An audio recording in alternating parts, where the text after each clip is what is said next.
Histórias Assombradas. Na verdade, o título do relato é esse aqui, ó. Minha vida foi mudada e um amigo me antecipou o futuro. Vamos ver. Boa noite, Ana, Matheus e assombrados. Antes de mais nada, quero dizer que nunca pensei que fosse gostar tanto de um canal. Aliás, é o único que eu acompanho. E me ver como minha mãe, que há anos atrás ouvia o programa de rádio AM. Eu jamais imaginei que ia gostar tanto de um canal e me ver como a minha mãe, que há anos atrás ouvia o programa de rádio AM. E eu sempre lembro das manhãs de domingo sendo acordado pelo cheiro do café dela e a voz do Eli Correia. Atualmente eu tenho 36 anos, minha idade praticamente. Acredito que o relato seja um pouco longo e se tiver algum nome será trocado. Muito obrigada. É um moço que nos conta. Bom, eu sou filho de mãe solteira. Cresci na região de São Caetano do Sul e vivia pelo ABC e Vila Prudente. Minha mãe trabalhava durante o dia e eu ficava sozinho em casa. A partir dos meus 13 anos de idade, comecei a me rebelar com a vida. Vandalismo, bebida e por aí vai. Mesmo assim, eu continuava estudando e estava saindo do ensino fundamental e indo para uma escola de segundo grau em outro bairro de São Caetano do Sul e estudando à noite, pois meus amigos estavam todos no período noturno e aí eu convenci a minha mãe. Bem, sem entrar muito em vida pessoal, hoje em dia eu trato algumas questões com psiquiatra, sou casado, bebo minha cervejinha, mas estou muito melhor. Que bom! Enfim, o relato começa nessa nova escola a que fui para o ensino médio. Eu e meus amigos matávamos aula praticamente toda sexta-feira, ou para jogar futebol numa quadra em Santo André, divisa com o município de São Caetano, ou para ir para a frente de um bar de reggae, também na divisa dos municípios.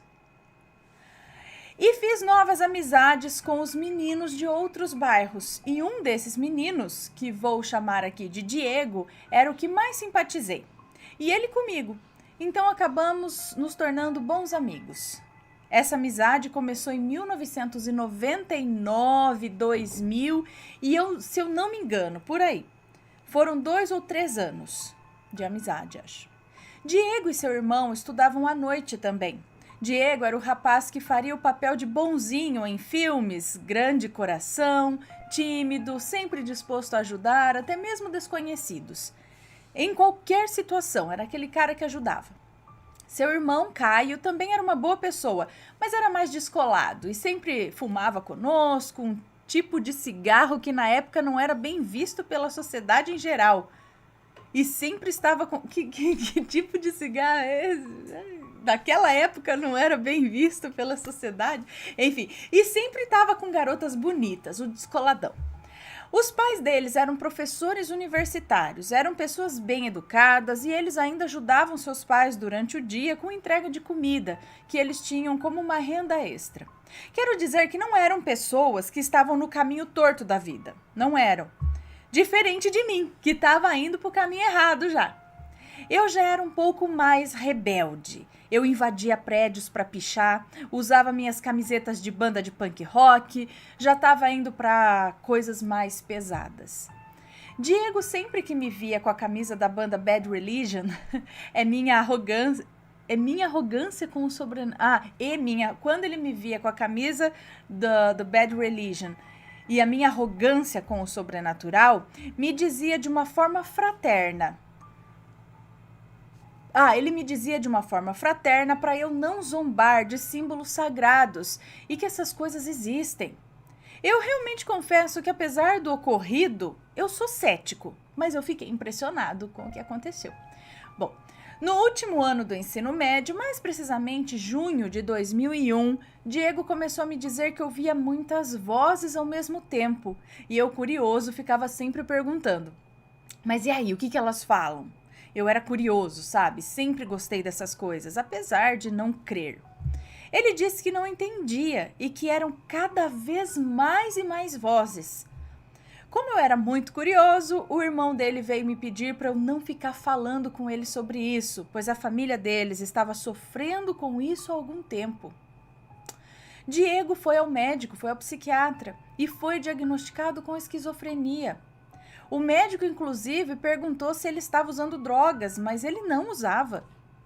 Passei a vê-lo na escola como um zumbi, anestesiado pelos medicamentos antipsicóticos, antidepressivos e vários outros. Aí eu percebi que a coisa era sério mesmo. Antes o irmão tentava animá-lo, dizendo que aquilo era falta de uma garota, era falta de viajar um pouco, e sempre o levava para a praia, mas não era isso. Diego continuava atormentado com as vozes, mesmo em ambientes como praia, festas, etc. E ele estava realmente definhando. Seu semblante era de cansaço, de não aguentar mais os remédios e as vozes. Agora o ponto-chave aqui. Em julho de 2001, isso aconteceu, isso eu me lembro bem, em julho de 2001, porque eu fiquei marcado por isso, então eu lembro.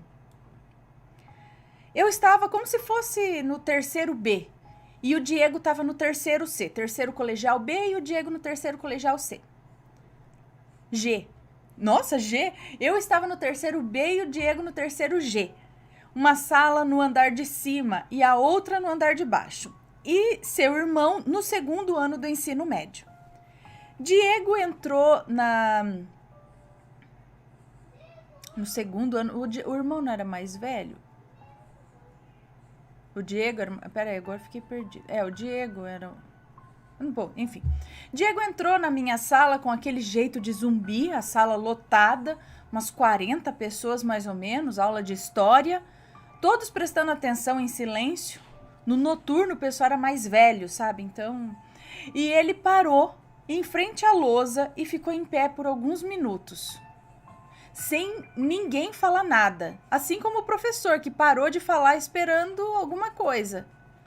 Eu me levantei e o chamei para fora da sala, enquanto o professor viria atrás de mim me perguntando se eu havia dado alguma coisa para o Diego. Olha a minha fama, se eu tinha dado alguma droga para ele. Olha a minha fama. E ao falar comigo, Diego me disse que ouvia as vozes dizendo o meu nome. E estava desesperado, porque eram vozes gritando, e que ele entendia que eu ia ter uma reviravolta na minha vida, para eu tomar cuidado. Depois disso, Diego foi afastado pela família para cuidar desse problema, e eu não o vi mais. Em outubro desse ano de 2001, dia 25 de outubro, eu entrei para a vida delinquente de vez. E com mais 2 amigos do meu bairro, amigos entre aspas, eu fiz a maior besteira da minha vida. A partir daí tudo mudou. Eu precisei mudar. Eu fiquei me mudando de cidade por anos, vivendo com uma irmã aqui, outra em outro lugar. A minha vida virou um inferno. Eu passei a ter crises de ansiedade e pânico intensas, coisa que eu achava que era frescura dos outros. Esses meus amigos foram presos. Ana, não dá para escrever tudo o que eu passei, mas quando eu caí na real, estava metido com drogas pesadas, detido, e foram anos me escondendo da vida, sem ver a minha mãe direito, escondido, ameaçado de morte. Eu fiquei anos sem sair de casa ou fazer qualquer amizade. Eu estava largado, pensando até em pôr um ponto final na minha existência. Paguei pelos meus atos. Foi a pior fase da minha vida. Já se passaram 19 anos, nunca mais tive a vida como era. Nunca mais vi as pessoas dessa época, nunca mais vi amigos de infância. Porém, hoje eu sou casado há 12 anos, tenho meu apartamento, estudei, viajo com a minha esposa pelo menos uma vez por ano.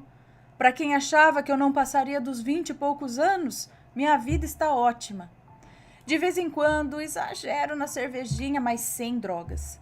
Sempre com psiquiatra e com terapia. Sobre o Diego, o que soube por uma pessoa em rede social é que depois daquilo ele perdeu o 3º ano. Ele teve que repetir e passou a frequentar um centro kardecista, onde se encontrou e não toma mais remédios e é uma pessoa feliz, sem aquele semblante de cansaço, de tristeza.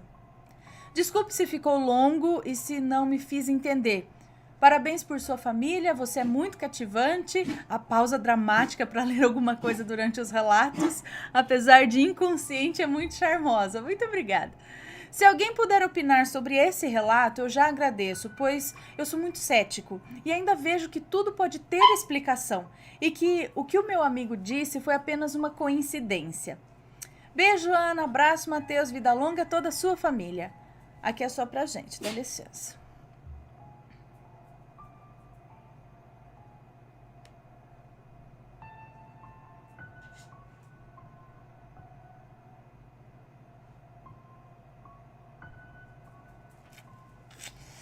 Bom, então aqui, vamos lá. O que é isso que eu fico pensando, né? Quando que a gente sabe que é esquizofrenia e quando que é mediunidade? Porque assim, oi, Rabinho, o que tu queres? Hã? Você quer sair?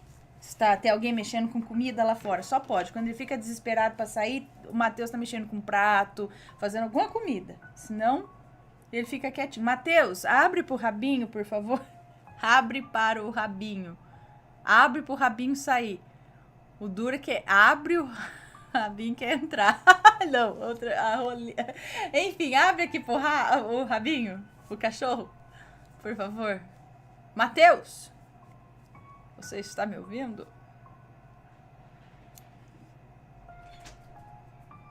Você está mexendo com comida? Prato, alguma coisa? Olha lá, guardou a louça, então tá escutando barulho de prato bater, ele quer sair. Então, se o moço, ele escutou o nome do amigo e viu que tinha vozes gritando por ele, vai ver, pode ser, olhando pelo lado espiritual da coisa, coisas ruins, coisas assim, chamando por ele, e ele até que deu ouvidos a essas coisas ruins, cada vez se enfiando mais em coisas que não são legais, né? E a vida deu realmente uma reviravolta pro lado ruim da coisa. E parece que ele previu isso, né? O amigo dele. Agora, se fossem vozes aleatórias, eu não sei como, né, ocorre com a esquizofrenia, teria esse sentido? Por outro lado, a gente pode pensar que o amigo já sabia que ele estava metido com coisas que não era muito legal, com coisas que não eram muito legais e tudo mais, e aí isso foi meio que as vozes, a própria mente dele criou um futuro que não era assim tão difícil de imaginar para quem tá indo pelo caminho torto, entendeu? Não sei, mas tendo em vista que hoje ele não toma mais remédios e sim segue no centro kardecista, acredito que o que ele tinha era mediunidade e aí foi mal interpretada como esquizofrenia e tratada de uma forma que não era legal para ele. Na verdade, que ele tinha realmente essa sensibilidade de ouvir vozes, aprendendo a lidar com isso, ficou tudo ok. Então, se era isso, o que ele ouviu tem a ver mesmo com a espiritualidade que estava falando a respeito do amigo. Eu não sei aí quem tem esse tipo aí de sensibilidade, de mediunidade. Ele dizia que ouvia muitas vozes, tudo junto, e ele não entendia. Eu já ouvi gente dizendo isso. Não é uma voz clara que vem e fala: o seu amigo corre perigo, avise ele que se ele continuar nessa... Sabe? E a pessoa fica, meu Deus, tipo, calma aí, um de cada vez, sabe? Eu não sei, mas... E aí ele não entendeu tudo. Eu já li também pessoas que ouvem, que às vezes eles ouvem como se a pessoa estivesse falando muito rápido e eles entendem só parte da informação. Tipo, escutei isso e outra coisa, não é uma coisa bem claramente dita. É tipo, João, sabe? Cuidado, alguma coisa desse tipo, pelo que eu entendi, numa outra situação que eu li. Então, acho que ele pegou só essas coisas de toda aquela bagunça que eu ouvia. Agora, eu não sei, tem como organizar essa bagunça de vozes? Eu não sei que jeito, mas tem como você falar, tipo, não, peraí, falam primeiro, faça fila, dá licença, que eu não tô entendendo ninguém. Alguma coisa assim? Porque, pelo jeito, ele aprendeu a lidar com isso. Se agora ele tá bem, não sei o que, sei lá o que foi feito. Mas acredito que ele realmente era sensível e deu um recado do jeito que ele entendeu, do jeito que ele captou ali pela espiritualidade. E que bom que agora a vida está, ó, correta. aqui. Muito bem. E aí, tá gostando dos relatos? Então o que você acha de deixar um like aí no vídeo, hein? Gosta dos relatos? Deixa o seu like, mesmo que seja nos cortes.